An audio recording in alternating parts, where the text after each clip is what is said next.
দর্শক, এই বৃষ্টির মধ্যে আমি স্কুলে যাচ্ছিলাম। তা হঠাৎ করে আমার চোখে পড়লো একটা অসহায় ব্যক্তি বৃষ্টির মধ্যে সে আহ, ঘুষাইতে ঘুষাইতে আর কি আসতেছে, পাও ঘুষাইতে, ও হাঁটতে পারে না ভালো। তো দেখেন দর্শক, ওইদিকে একটু দেখান ভাই, কি অবস্থা দেখেন, শুয়ে আছে। তো আমরা ওনার কাছে যাচ্ছি। তো এই অসহায় ব্যক্তিটা এই অসহায় ব্যক্তিটা কি করছেন এখানে আপনি? হ্যাঁ, খাইছেন? কিছু খাইছেন? খাননি? এই বৃষ্টির মধ্যে এই রাস্তার মধ্যে এইভাবে আসতেছেন আপনি? হ্যাঁ, কথা বলতে পারেন না? উনি কথা বলতে পারে না? হ্যাঁ, উনি কথা বলতে পারে না। আমি ছেলেকে স্কুলে নিয়ে গেছিলাম, তো স্কুল থেকে আসার পথে দেখতেছি যে এই রাস্তার মধ্যে এই যে কাপড় চোপড়ের কি একটা অবস্থা। এই অবস্থার মধ্যে যাই হোক, আমার দেখে খুব খারাপ লাগছিল বৃষ্টির মধ্যে। আমি নিজেও ভিজে গেছি বৃষ্টিতে।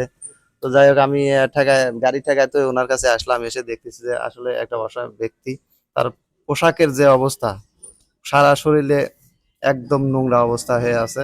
তো যাই হোক, বৃষ্টির মধ্যে এত অসহায়, এই ধরনের অসহায় ব্যক্তিরা যে রাস্তার মধ্যে পড়ে আছে, আসলে দেখার মতো কেউ নেই।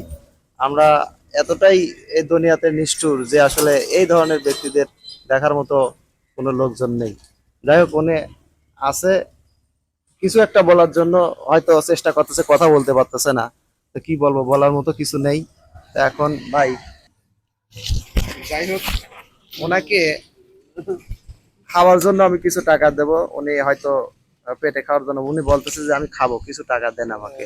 তা আমি ওনাকে কিছু টাকা দেব, ওই টাকা দিয়ে হয়তো উনি পরবর্তীতে খাবে। কিন্তু এখানে খাবার দেওয়ার মতো কোনো জায়গা নেই, এখানে হোটেল নেই, এখানে একটা একদম এই পথ দিয়ে কোনো দোকানপাটও নেই যে ওনাকে কিছু খাবার কিনে দেব, সে অবস্থানও নেই। এই বৃষ্টির মধ্যে যে মেঘের অবস্থা খারাপ, এই রাস্তার মধ্যে বৃষ্টি হচ্ছে। তো যাক, আমার খুব খারাপ লাগলো। যাই হোক, ওনাকে কিছু খাওয়ার জন্য আমি টাকা পয়সা দিয়ে যাচ্ছি।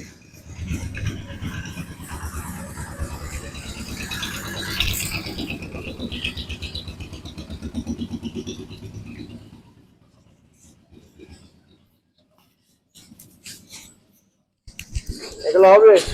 হবে? এগুলা খাবার হবে? হ্যাঁ, হবে। ঠিক আছে, নাও। তো যাই হোক দর্শক, আপনারা এইরকম অসহায় ব্যক্তি দেখলে রাস্তা পথে ওনাদের একটু মায়া মহব্বত করবেন, কারণ ওনারা হয়তো খাবার অভাবে এদের রাস্তা পথে এভাবে পড়ে থাকে। কিছু হলো সাহায্য সহযোগিতা করবেন এনাদের। এই অসহায় ব্যক্তিটা আসলে কি বলবো, বলার মতো আমার ভাষা নেই। আমি খুব কষ্ট পেলাম ওনাকে দেখে। যাই হোক, তুমি ভালো থাকো। হ্যাঁ, না না না না না, ঠিক আছে। ওনার জন্য সবাই দোয়া করবেন, আমার জন্য দোয়া করবেন। এই ব্যক্তিদের জন্য আমি সাহায্য সহযোগিতা করতে পারি, এভাবে আমি যেন সব জায়গায় কাজ চালাই দিতে পারি আর কি, দরিদ্র মানুষের পাশে সবসময় থাকতে পারি। সবাই ভালো থাকবেন। আল্লাহ হাফেজ।